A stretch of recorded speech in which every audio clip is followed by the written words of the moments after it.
পতাকা নিয়ে বন্ধের বিরুদ্ধে মিছিল তৃণমূল নেতৃত্ব ও কর্মী সমর্থকদের। গতকালই পশ্চিমবঙ্গ ছাত্র সমাজের তরফে নবান্ন অভিযানের ডাক দেওয়া হয়। এই নবান্ন অভিযানকে কেন্দ্র করে আন্দোলনকারী এবং পুলিশের রীতিমতো খণ্ডযুদ্ধের পরিস্থিতি সৃষ্টি হয়। কার্যত রণক্ষেত্রের চেহারা নেয় কলকাতার রাজপথ। বহুজনকে আটকও করে পুলিশ।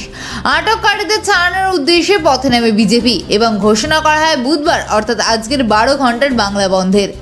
এবার আসানসোলের কুলটিতে বন্ধের বিরুদ্ধে পথে নামল তৃণমূল কংগ্রেস। কুলটির নিয়ামতপুরে তৃণমূল কংগ্রেসের নেতৃত্ব ও কর্মী সমর্থকেরা দলীয় পতাকা হাতে নিয়ে বিজেপির এই বন্ধের প্রতিবাদে মিছিল করে। দাদা, কি কারণে আপনারা হঠাৎ পথে নামলেন? আপনারা জানেন আজকে একটা অনৈতিকভাবে একটা সর্বনাশা বন্ধ রেখেছে বিজেপি।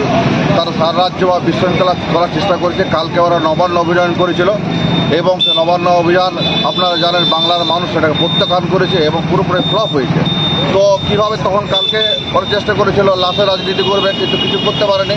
তা আজকে আবার ওরা বাংলা বন্ধ, কর্মনাশাটা বন্ধ, সে বন্ধ আজকে মানুষ প্রত্যাখ্যান করছে। আজকে সকাল দেখো নবপুর মোড়ের অবস্থা যা স্বাভাবিকই আছে। একটা মানুষ, সব মানুষ বিজেপিকে প্রত্যাখ্যান করছে। কেন ওরা গতকাল যেটা করেছিল ঝান্ডা বাদ দিয়ে ছাত্র সমাজের নাম করে সেটা পুরোপুরি প্রত্যাখ্যিত, আর আজকেও বন্ধ মানুষ প্রত্যাখ্যান করে। আমরা জানি যে আজকের যে ঘটনা আমাদের সরকার সেটা হবে, এখন সেই কেসটা দেখছে সিবিআই।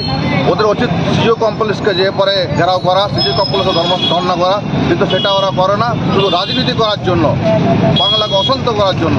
যেমন আমরাও চাই দোষীদের শাস্তি হোক, যদি দোষীর শাস্তি হয় সবাই আছে, কিন্তু যেন ওরা পদত্যাগ করার দাবি রাখে, তাহলে রাস্তায় দেখা হয়, মাঠে দেখা হবে। আজ তৃণমূল কংগ্রেস কর্মীরা রাস্তায় আছে এবং সাধারণ মানুষ পুরোপুরিভাবে আজকের এই বাংলা বনকে প্রত্যাখ্যান করে। তাদের নাম আর পরিচয়টা বলে। কাঞ্চন রায়, সভাপতি কুলটি ব্লক তৃণমূল।